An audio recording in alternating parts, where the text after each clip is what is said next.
Hello, I'm Pastor Marilyn from Forsyth Presbyterian Church and Ukirk Campus Ministry at Mercer University. And I'm Pastor Joseph from Culpeper Presbyterian Church.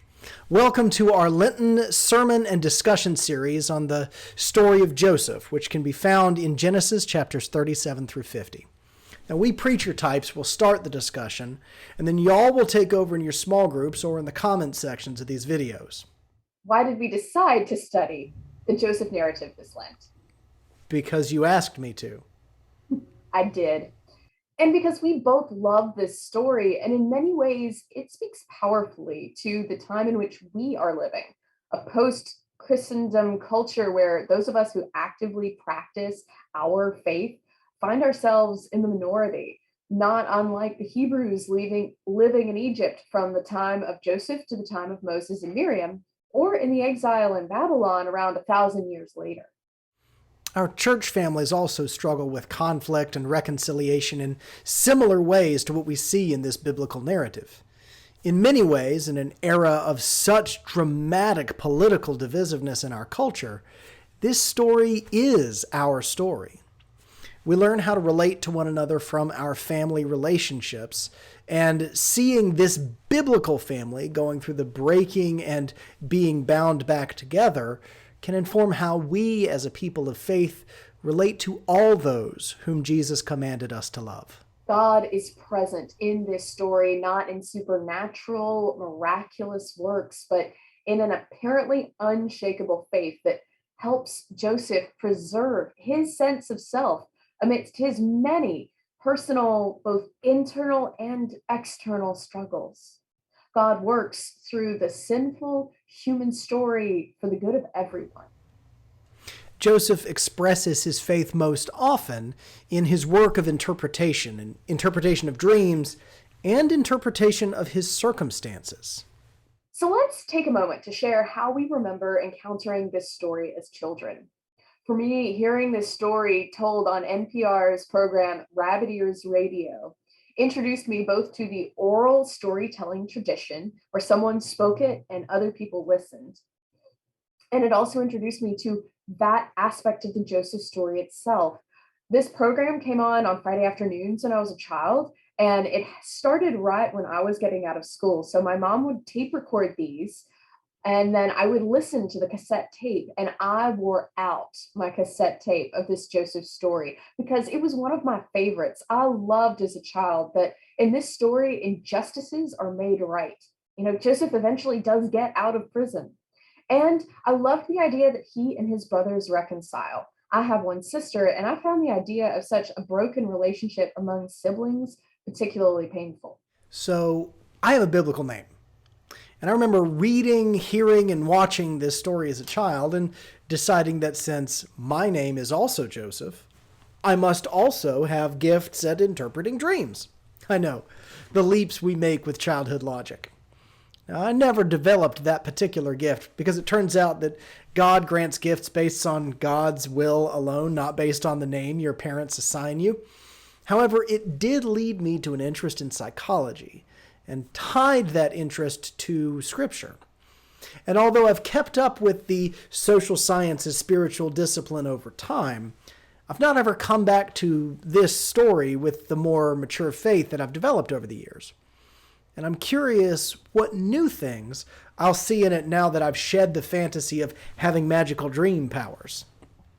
And so far, I'm finding myself drawn in by the idea that this is a story of surviving when your familial ties are sources of pain rather than of strength. It's also about the faithfulness of God in an unfamiliar place. For Joseph, that means Egypt. For the initial audience, that may have meant Babylon. For my congregation, it likely means a social order that has been dramatically reshaped over the past 30 years and then accelerated over the course of the pandemic. I'm finding myself drawn to Joseph as an immigrant. And although Joseph's immigration to Egypt was not by his choice, he eventually adopts his new country and assimilates thoroughly. He adopts an Egyptian name, Egyptian forms of dress, the Egyptian language. He marries an Egyptian woman, and they give their children Egyptian names. Yet for all this assimilation, a tension remains within Joseph between being a Hebrew and a son of Jacob, and being Egyptian and a servant of Pharaoh. I think this speaks to our time and our country as we have a conversation as a nation about who gets to claim the term American and when. I'm also drawn to this Jewish idea of Joseph the Tzedek, the righteous.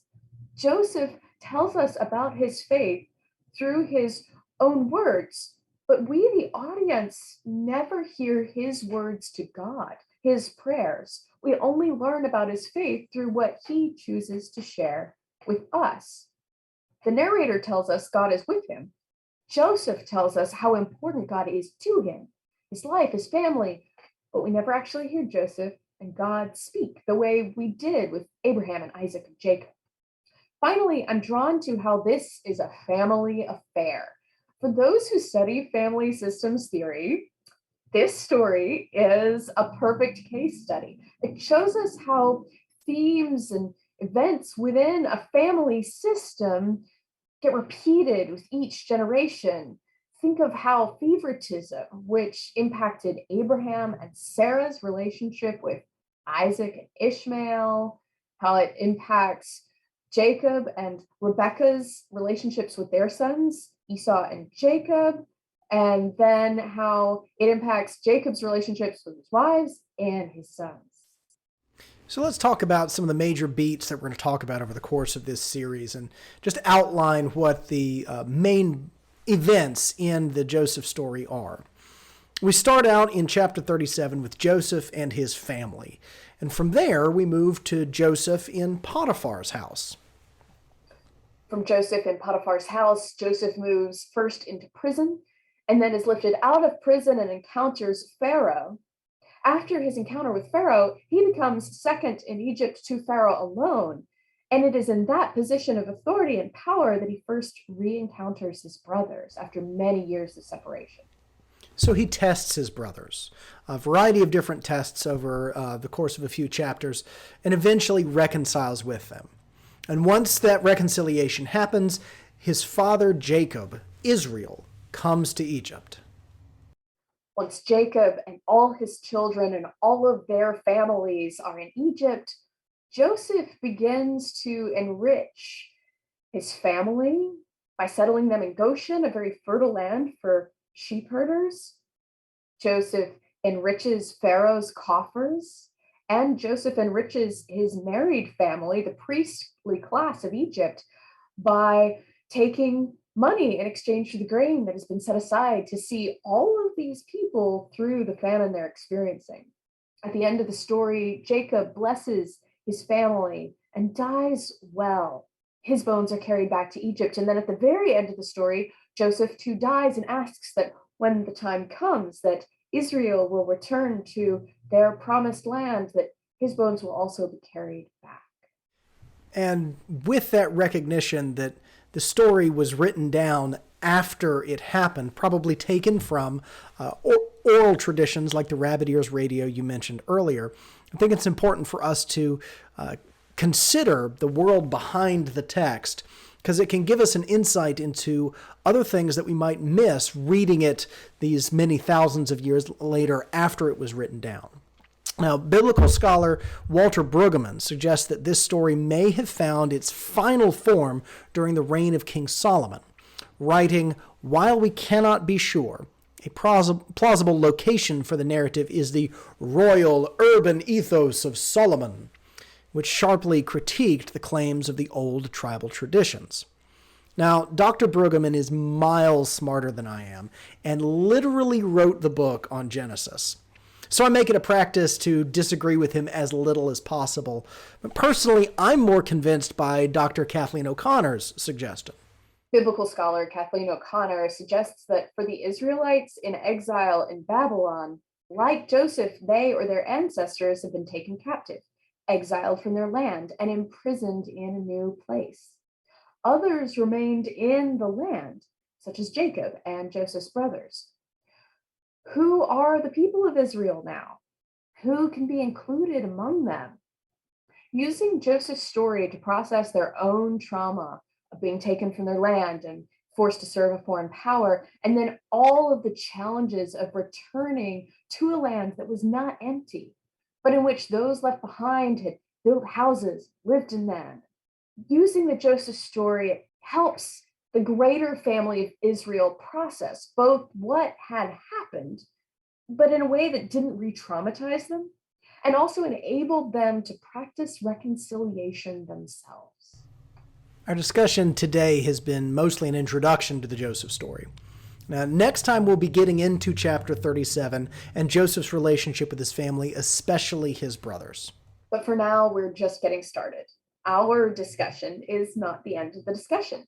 We're passing that off to y'all for the next phase of the conversation, whether that takes the form of a small group, individual reflection, or the comment section in this video.